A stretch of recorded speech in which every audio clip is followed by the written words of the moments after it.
السلام عليكم ورحمة الله وبركاته. الحمد لله نحمده ونستعينه ونستغفره ونؤمن به ونتوكل عليه ونعوذ بالله من شرور أنفسنا ومن سيئات أعمالنا. من يهده الله فلا مضل له ومن يضلله فلا هادي له. ونشهد أن لا إله إلا الله وحده لا شريك له.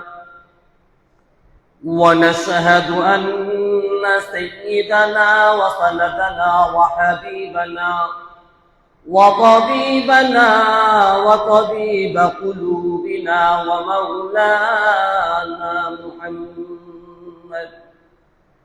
ومولانا محمدا عبده ورسوله صلى الله تعالى عليه وعلى آله وأصحابه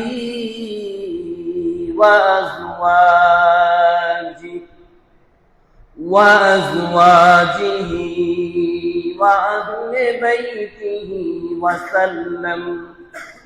وسلم تسليما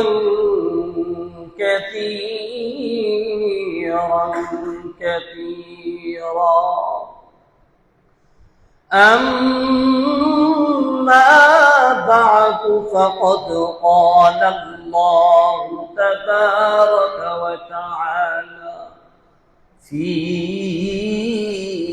كلامه المجيد وفرقانه الحميد. أعوذ بالله من الشيطان الرجيم. بسم الله الرحمن الرحيم.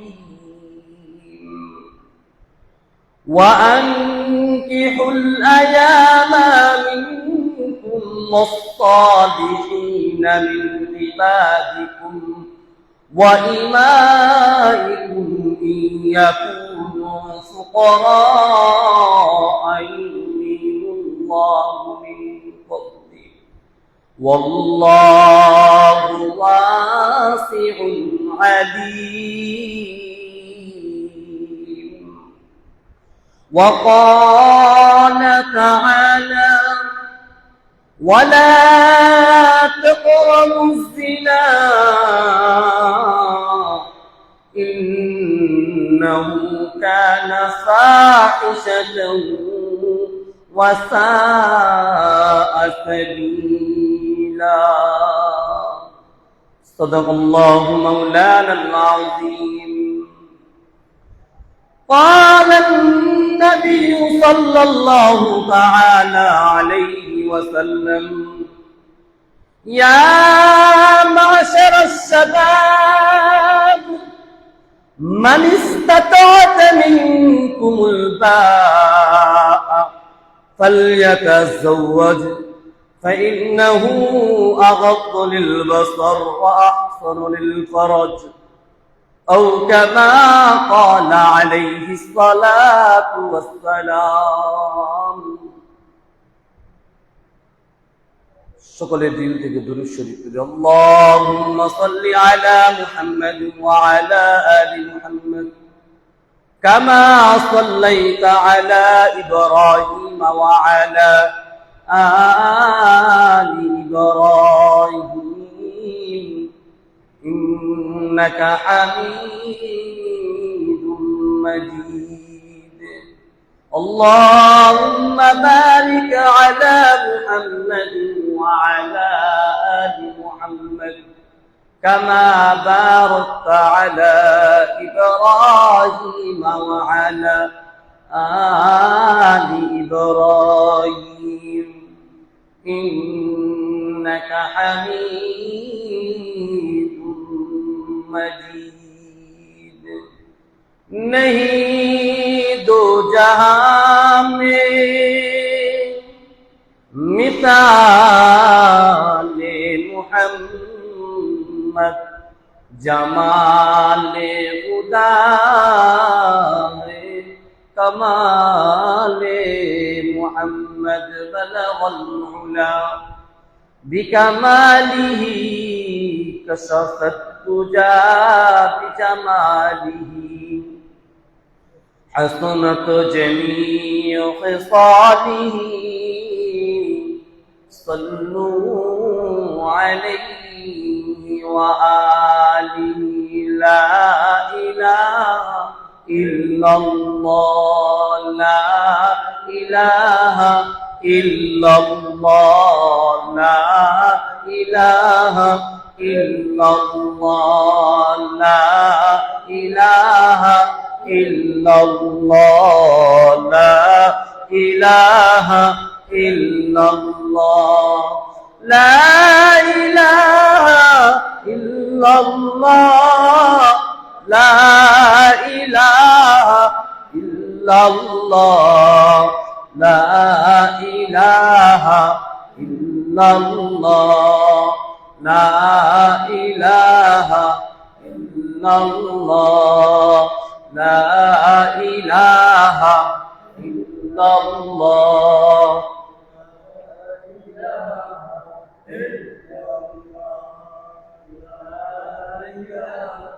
ला इलाहा इल्लल्लाह ला इलाहा इल्लल्लाह ला इलाहा इल्लल्लाह ला इलाहा इल्लल्लाह ला इलाहा इल्लल्लाह ला इलाहा इल्लल्लाह ला इलाहा इल्लल्लाह मुहम्मदुर रसूलुल्लाह अल्लाह अल्लाह क्या मुबारक नाम है अल्लाह अल्लाह क्या मुबारक नाम है अल्लाह अल्लाह आशिकों का काम है ला इलाहा इल्लल्लाह ला इलाहा इल्लल्लाह इल्लल्लाह ला इलाहा इल्लल्लाह ला इलाहा इल्लल्लाह मुहम्मदुर रसूलुल्लाह जो तू मेरा तो सब मेरा फलक मेरा ज़मीन मेरी जो तू मेरा तो सब मेरा फलक मेरा ज़मीन मेरी अगर एक तू नहीं मेरा तो कोई शाये नहीं मेरी एक ज़माना सोहबते बाउलिया एक ज़माना सोहबते बाउलिया बेहतर सद साले तौत दे दिया मैल मोमिन सोए मोमिन निशवाद मैल काफिर सोए काफिर निशवाद बू हनीफा बुद इमाम बासफा बू हनीफा बुद इमाम बासफा आसिराज मताने मुस्तफा मुअज़्ज़ज़ मुकर्रम तलबा इज़्ज़त मुरुब्बियान इकराम আল্লাহ সুবহানাহু ওয়া তাআলার দরবারে লাখো কোটি শুকর ও সুজুদ যে মহান প্রতিপালক আমাদেরকে এক জুমা থেকে আরেক জুমা পর্যন্ত জামে মসজিদে আসার বসার এবং কিছু কথা আমি অধমকে বলবার মতো এবং আপনাদের সকলকে শুনবার মতো তৌফিক দান করেছেন, সেই মহান রব্বে কাবার উপর কৃতজ্ঞতা যাপন করি আলহামদুলিল্লাহ। দুনিয়াতে কত মানুষ চায়ের দোকানে বিভিন্ন গুনাহে এখনো পর্যন্ত লিপ্ত আছে। কি কর কথাটা সত্য না মিথ্যা? 100% সত্য। বিভিন্ন জন বিভিন্ন জায়গায় বিভিন্ন কাজে মগ্ন আছে। আল্লাহ যে একজন পৃথিবীতে আছে তার কোনো এই চিন্তাই নেই, এবং তারা গুনাহকে গুনাহ মনে করেন না। কি কর ঠিক না? অর্থাৎ বিষয়টা এমন, সাপ কামড় দিয়েছে, তখন ওনাকে যদি যত ঝালযুক্ত জিনিস খাওয়ান না কেন তার অনুধাবন হবে হবে মনে হয় হবে না। কি পরিমাণ গুনাহের মধ্যে নিজেকে মগ্ন রাখার কারণে এটা হয়েছে বলেন? কি পরিমাণ, মানে তার অন্তরটা এত পরিমাণ নিষ্কলুষ হয়ে গেছে, নিজেও সমস্যার মধ্যে আছে, ছেলে মেয়েও সমস্যার মধ্যে আছে, স্ত্রীও সমস্যার মধ্যে আছে, বাবা মাও সমস্যার মধ্যে আছে। কি কর ব্যক্তি কয়জন? একজন ব্যক্তির কারণে সকল তার পারস্পরিক যত লোকগুলো আছে তারাও তো কষ্টের মধ্যে আছে। কি কর আজকালকার হালত এমন। যদি মানুষ নেশা করে, যদি মানুষ বেকারত্ব জীবন যাপন করে, আস্তে আস্তে তার অন্তরটা কলুষিত হতে থাকে। নামাজ থেকে যখন মানুষ দূরে থাকে, আল্লাহকে ভুলে যখন মানুষ দূরে থাকে, তখন ওই মানুষ একদিন না একদিন আস্তে আস্তে ঈমান হারা হয়ে যায়। তখন তার মধ্যে ঈমান থাকে না। আর এটা হওয়ার একমাত্র কারণ হলো নিজেই নিজেকে ধ্বংস করা, নিজেই নিজেকে ধ্বংস করা। কারণ এটা হয়েছে কি কারণে? একদিনও হয়েছে? একদিনও তো হয় নাই। ইমাম সাহেব এত পরিমাণ দিনের দাওয়াত দেন, ইমাম সাহেব প্রতি জুমাতেই বলেন, ভাই নামাজে আসেন, ভাই নামাজে আসেন, ভাই নামাজে আসেন, প্রয়োজনে আপনার পাও দুটো ধরি তাও নামাজে আসেন। নামাজ ছাড়া বিকল্প কোনো রাস্তা নেই। আপনি নেশা করেন, কোনো আপত্তি নেই, তাও নামাজে আসেন। আপনি বিড়ি সিগারেট খান, কোনো আপত্তি নেই, তাও নামাজে আসেন। আপনি অন্য বাবার দরবারের মুরিদ, তাতেও কোনো আবার আপত্তি নাই, তাও নামাজে আসেন। আপনি সুন্নি না কওমি না ওয়াহাবি না, এটা আমার জানার দরকার নাই, আপনি নামাজে আসেন। আপনার সাথে আমার সম্পর্ক নামাজ। কি কথা?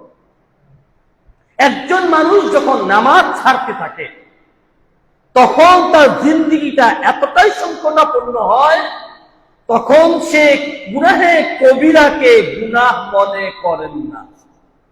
বুঝলেন? গুনাহে কবিরা যেটাকে বলা হয়, বড় গুনাহ, সেই গুনাহ তার কাছে নাথিং রং, কিছু আসে যায় না। বুঝলেন না মনে কথা? আজকে জুমার দিন, সারা সপ্তাহটাই অপরাধের মধ্যে লিপ্ত ছিল, আজকেও সে আসবে না। বুঝেন বিষয়টা? বুঝেন? আজকেও সে আসবে না। তার দিল আল্লাহ তাআলা পাথর বানায় কেন দিয়েছে ভাই? এটা তার হাতের কামাই, এটা তার হাতের কামাই। এই জন্য আল্লাহ পাক রব্বুল আলামিন আমাদেরকে সৃষ্টি করেছেন নিষ্পাপ, নির্দাগ, নিষ্কলুষ, দাগবিহীন ভাবে। নাকি পেটের থেকে গুনাহ নিয়ে বেরোয়? কথা বল না, পেটের থেকে কেউ গুনাহ নিয়ে বেরোয়? কখনোই কেউ গুনাহ নিয়ে বেরোয়? পেটের থেকে কেউ কখনো কি হয় না, গুনাহ নিয়ে বের হয় না। রাসূল আকরাম সাল্লাল্লাহু আলাইহি ওয়াসাল্লাম বলেন, কুল্লু মাউলুদুন ইউলাদু আলাল ফিতরা ওয়া আবাওয়াহু ইউহাউদিদানিহি আও ইউনাসসিরানিহি আও ইউমাজ্জিসানিহি। প্রত্যেকটা সন্তান জন্ম লাভ করে নির্দাগ, নিষ্কলুষ, একেবারে দাগমুক্ত। যখন সে দুনিয়াতে ভূমিষ্ঠ হয় তখন তার বাবা মার কর্তব্য ছিল তাকে একটা সুন্দর নাম রাখা। সর্বপ্রথম তার দায়িত্ব ছিল এটা, তাকে সুন্দর একটা কি রাখা, নাম রাখার পরে তার জন্য আকিকা করা যদি সামর্থ্য থাকে। বুঝেন না? এখন তো আমাদের মনের ভিতরে একটার পর একটা প্যাচ রয়েই যায়, আকিকা দুইটা না একটা। কি করে এরকম না? আরো একটা মাসালা জেনে রাখে, কারো যদি দুটা দেওয়ার সামর্থ্য না থাকে ছেলের জন্য, একটা দেন, হয়ে যাবে। বুঝছেন, দুইটাই দেওয়া লাগবে এমন কোন জরুরি বিষয় না। দুইটা দিতে পারলে কি ভালো, আপনার অর্থ অভিযোগ আছে, দেন দুইটা। আবার এটা সুযোগ পায়া যারা দুইটা দিতে পারেন তা আবার একটা দিয়েন নাকি, বিষয়টা বুঝছেন? এটা কাদের জন্য? যাদের একান্ত সামর্থ্য নাই তাদের জন্য। আবার যাদের একান্তই সামর্থ্য নেই তাদের দেওয়া লাগবে। এটাকে চাপ নিবেন না। ইসলাম কখনো কাউকে চাপ দেন না। ইসলাম কখনো কাউকে বলেন না যে যেমনি থাকো করাই লাগবে, এটা বলেন না। হ্যাঁ, কিছু জায়গায় আল্লাহ পাক ধরা বান্দা করে দিয়েছেন, ফরজ, ওয়াজিব, সুন্নতে মুআক্কাদা, এগুলা করাই লাগবে। নাকি মাল থাকলে হজ করাই লাগবে, কোনো কম্প্রোমাইজ নাই। মাল থাকলে যাকাত দেওয়া করাই লাগবে, কোনো মাফ নাই। বিষয়টা বুঝুন। এছাড়া ধরা বান্ধা কিছুই নাই। প্রত্যেকটা সন্তান যখন জন্ম লাভ করে নির্দাক নিষ্কলুষ হয়ে, কিন্তু আপনার আমরা অর্থাৎ গার্ডিয়ান যারা আছি তারা তাকে কি বানাই? রাসূল আকরাম সাল্লাল্লাহু আলাইহি ওয়াসাল্লাম বলতেছেন যে আমরা তাদেরকে ইহুদি বানাই, নাসারা বানাই, অগ্নি পূজক বানাই। রাসূল সে 1400 বছর আগে বলে গেলেন, এখানে ফলতেছে না কথা কন্যাকে বাচ্চার নামটা রাখবো ইসলামিক একটা আকর্ষণীয় নাম। বিষয়টা এমন ছিল না, কিন্তু আমরা নাম রাখতেছি নর্তকীদের নাম, আমরা নাম রাখতেছি যে বেঈমান ইহুদিদের নাম। নাই কথা কন্যাকে আমি যাকে ভালোবাসি, আমার নেত্রীর নাম, নেতার নাম, যার নামই রাখি না কেন, নামটা যদি সুন্দর হয় আপনি রাখতে পারেন, কোনো সমস্যা নাই। নামের মধ্যে যদি ইসলামিক ভাইব থাকে কোনো আপত্তি নাই, নামের অর্থ যদি সুন্দর থাকে কোনো সমস্যা নাই। কিন্তু নামটা যদি হয় খ্রিস্টানদের, বলেন, নামটা যদি হয় ইহুদিদের, নাম যদি হয় কোনো নর্তকীর, কথাটা বুঝেন নাই। বেহায় আপনার সে নায়িকাকে ভালোবাসেন, নায়িকার যদিও নায়িকার নাম সুন্দর হয় তাও রাখতে পারবেন, কথাটা বুঝতেছেন কিনা? যদি ওই নিয়তে রাখেন, বুঝেন না মনে কথা না। নায়িকার নাম ইসলামিক ভাইব হতে পারে না, কিন্তু আপনি যদি ওই নিয়তে রাখেন যে আমার নায়িকার নাম, পছন্দের প্রিয় পাত্রীর নাম, এটা রেখে দিন, হবে না, রাখতে পারবেন না, এটাও গুনাহ হবে। হ্যাঁ, ওই নামটাকে যদি আপনি এইভাবে রাখেন, ইসলামের নাম, আদর্শিক নাম রাখেন, কথাটা বুঝতেছেন? এই যে ধারাবাহিকতা, আস্তে আস্তে সন্তান যখন বড় হয় তাকে ইসলামের জ্ঞান দেওয়া, তাকে ইলমে দ্বীনের দেওয়া। আরে ভাই, আপনি আপনার সন্তানকে ডাক্তার বানান, এটা তো কেউ নিষেধ করেনি। আপনি আপনার সন্তানকে উকিল বানান, দরকার আছে এই জামানাতে উকিল, কি করেন? এই জামানাতে ব্যারিস্টার দরকার আছে, এই জামানাতে ইসলামিক ফাউন্ডেশনের মধ্যে, ইসলামিক জায়গার মধ্যে লয়ার দরকার আছে। এই প্রত্যেকটা স্তরে স্তরে ইসলামিক লোক দরকার আছে, নাই? কথা বলেন না কেন? ডাক্তার দরকার আছে। আজকে আপনার আমার মা বোনদের চিকিৎসা কে করেন? মহিলা নাকি পুরুষ? অধিকাংশ পুরুষ। সিজারের মধ্যে পুরুষ, যেখানে যান পুরুষ। আপনার আমার মায়ের, আপনার আমার মেয়ের আবরুত সম্মান দেখতেছে একজন পুরুষ, জায়েজ হবে? কোন হালতে জায়েজ আছে? দেখায় বুঝাইতে কোন মাসালা দিতে পারবেন? কোন মৌলবী সাহেব ফতোয়া দিতে পারবে? হ্যাঁ জায়েজ, পারবে? বলেন সম্ভব? বলেন। তাহলে সবকিছুরই প্রয়োজন আছে, কিন্তু সর্বাগ্রে কোনটা রাখার দরকার ছিল? আল কোরআন। সর্বাগ্রে রাখার দরকার ছিল আল কোরআন। আল্লাহ রাব্বুল আলামিন এসে কোরআনকে সবার আগে রাখার দরকার ছিল। আল্লাহ রাসূল সাল্লাল্লাহু আলাইহি সাল্লাম বলেন, তালাবুল ইলমি ফরিদাতুন আলা কুল্লি মুসলিম। ইলমে দ্বীন শিক্ষা করা প্রত্যেক মুসলমানের উপর ফরজ। কথাটা বুঝতেছেন? ইলমে দ্বীন শিক্ষা করা প্রত্যেক মুসলমানের উপর ফরজ, কোনো কথা নাই। কথাটা বুঝতেছেন? এখন ইলমে দ্বীন যে শিক্ষা করবেন, আমরা তো ইলমে দ্বীন বলতে কি আলিফ, ইলমে দ্বীন বলতে কি বুঝি? এ বি সি ডি, এটা ইলমে দ্বীন? আরে এটা জাগতিক শিক্ষা, এটা দুনিয়ার শিক্ষা। এটার আগে দরকার ছিল আপনার সন্তানটাকে আল্লাহর কালেমা মুখস্থ করানো, আপনার সন্তানটাকে আল্লাহকে এটা বুঝায় দেওয়া দরকার ছিল, আপনার সন্তানটাকে আল্লাহ, নবী মুহাম্মদ আরবি সাল্লাল্লাহু আলাইহি ওয়াসাল্লাম একজন নবী আছেন সেটা তাকে জানিয়ে দেওয়ার দরকার ছিল, নামাজ পড়তে হবে সেটা তাকে প্রাথমিকভাবে বোঝানো দরকার ছিল। আস্তে আস্তে আপনার সন্তানটাকে যখন এইভাবে যদি মানুষ করতে পারেন, খোদার কসম করে বলি, আপনি যদি বলেন যে হুজুর এইভাবে তো হয় না, চেষ্টা করেছিলাম, আপনার চেষ্টায় ভুল আছে। আমার পারিবারিক শিক্ষার একটা অন্যতম নিদর্শন আমি আপনাকে বর্ণনা দিই।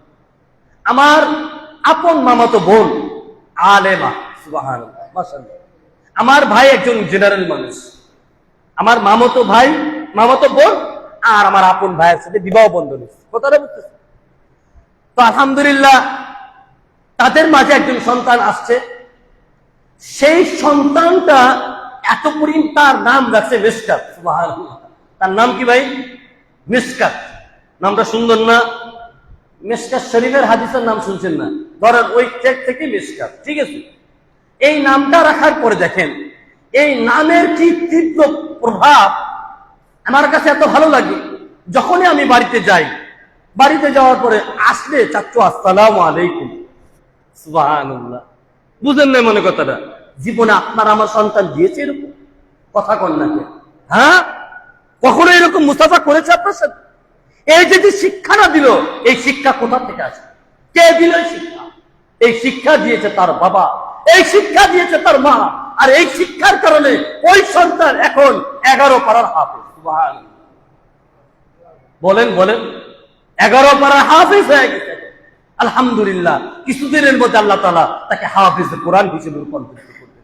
ও ভাই বলেন, সে হাফেজে কোরআন পড়ার পরে যখন কওমি মাদ্রাসায় আলেম পড়বে, সে কি ইংলিশ পারবে না? অবশ্যই পারবে ইনশাআল্লাহ আজিজ। তাকেও বড় বড় মাপের ইংলিশ মিডিয়ামে পড়ানো হবে, কোনো সমস্যা নেই। পড়াতে কি লাগে?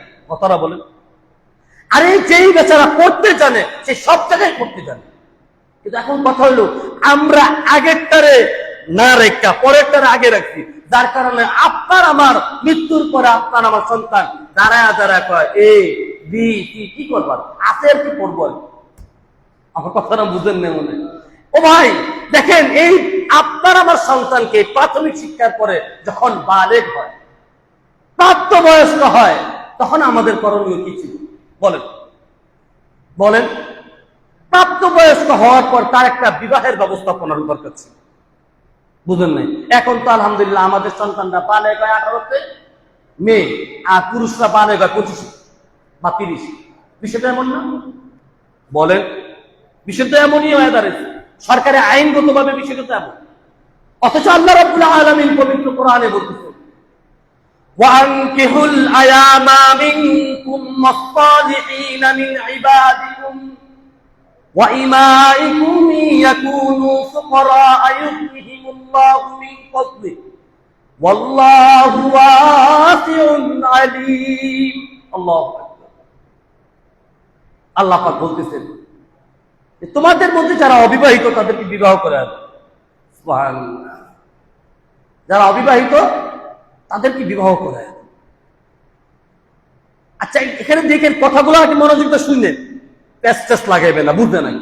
এখানে একটা বিষয় হলো, আবার আল্লাহ পাক বলতেছেন তোমাদের দাস দাসীদেরও, আগের আমলে দাস দাসী ছিল না, এখন তার নাই, এই সাবজেক্ট পাঠ। আল্লাহ পাক বলতেছেন যদি তারা দরিদ্র হয়, কথাটা বুঝলেন, তোমরা তাদেরকে বিবাহ করাইয়া দাও।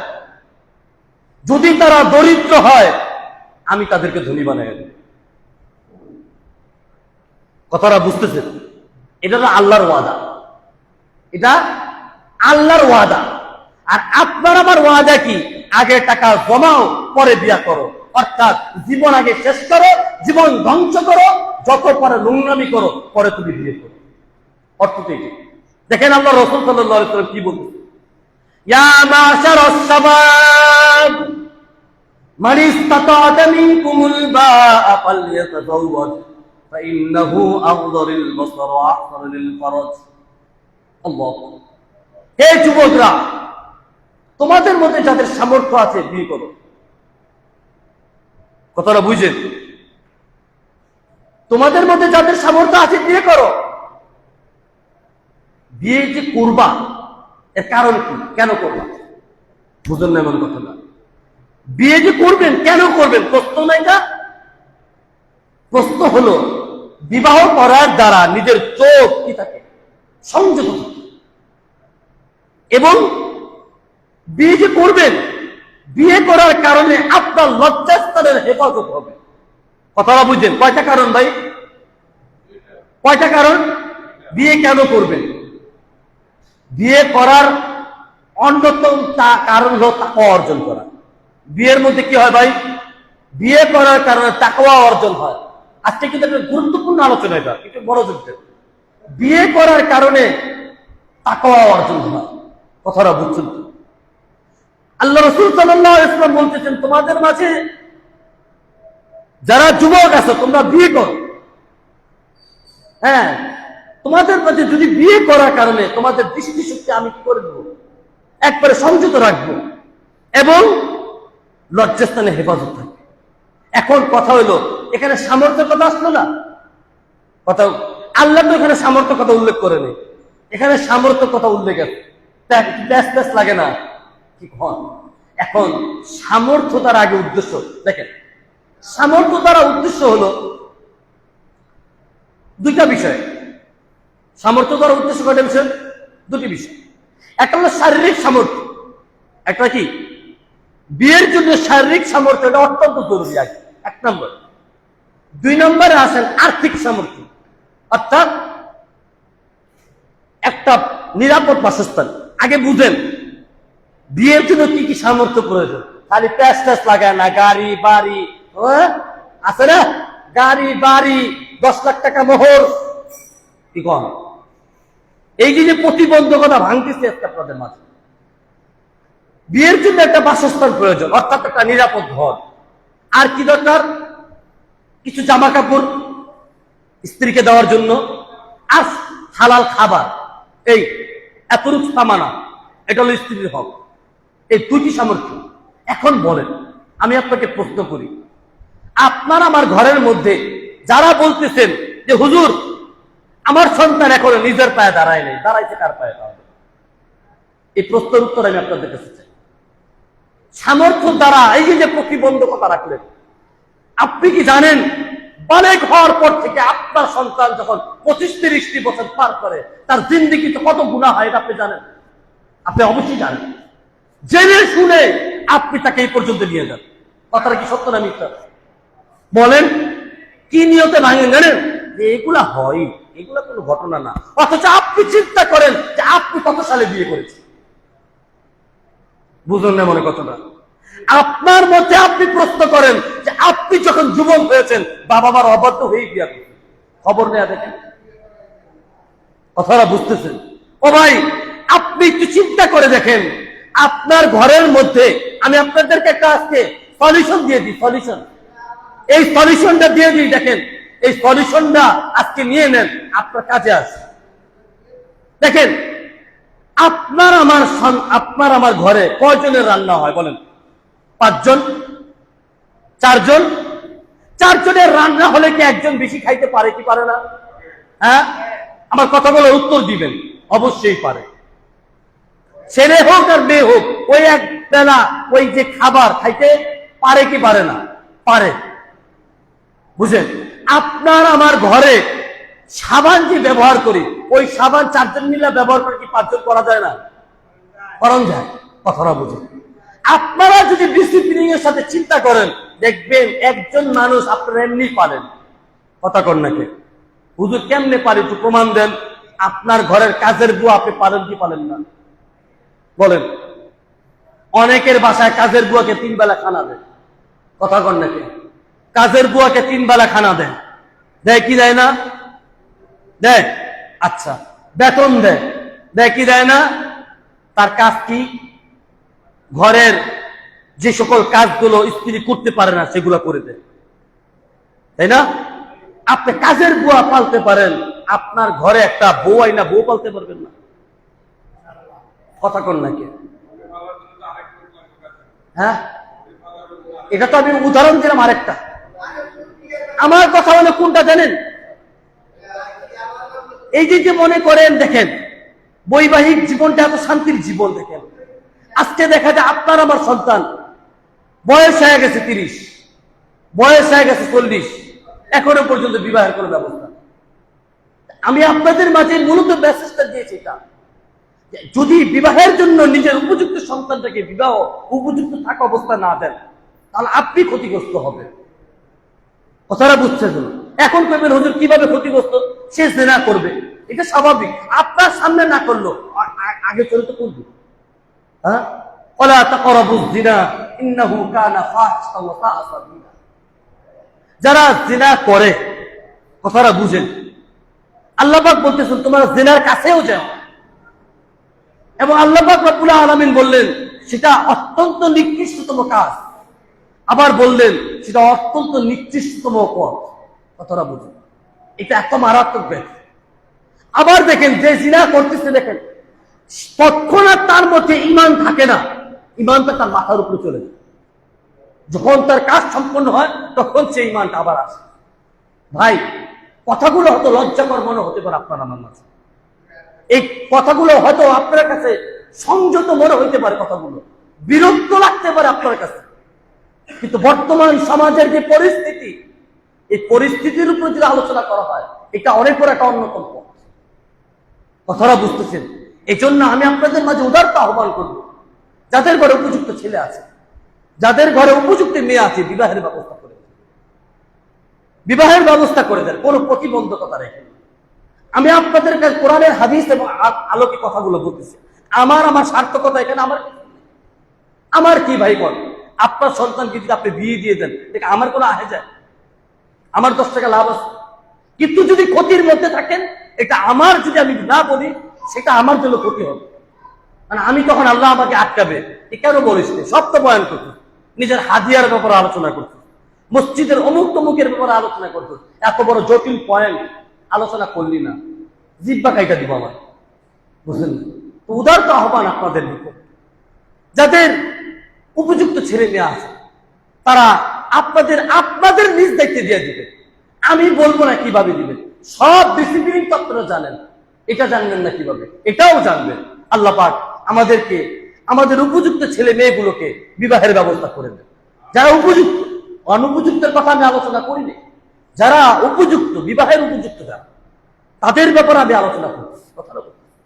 এবং এটা একটি অন্যতম কাজ, এটার কারণে জীবন শান্তি হয়, এটার কারণে জীবনে একটা আলাদা একটা প্রবাহিত হচ্ছে, কথাটা বলছি।